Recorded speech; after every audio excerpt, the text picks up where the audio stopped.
కొనడం జరిగింది.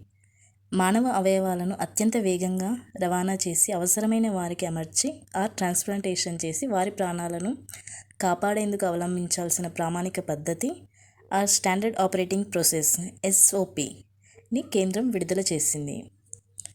దీనిని NITI Aayog and national organs and tissue transplantation organisation వంటి సంస్థల భాగస్వామ్యంతో కేంద్ర మంత్రిత్వ శాఖ తొలిసారిగా దీనిని రూపొందించింది. ఎవరి ఆధ్వర్యంలో అంటే NITI Aayog and national organ and tissue transplantation ఆర్గనైజేషన్స్తో కేంద్ర ఆరోగ్య మంత్రిత్వ శాఖ దీనిని రూపొందించడం జరిగింది.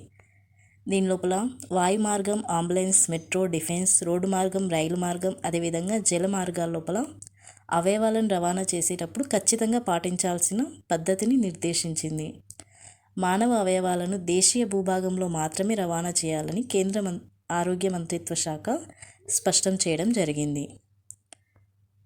మానవ అవయవాలను రవాణా ప్రక్రియ క్రమబద్ధీకరించడం ద్వారా విలువైన అవయవాలు వినియోగించి మనిషి ప్రాణాలను రక్షించడమే లక్ష్యంగా కేంద్ర ఆరోగ్య మంత్రిత్వ శాఖ ముందడుగు వేసింది.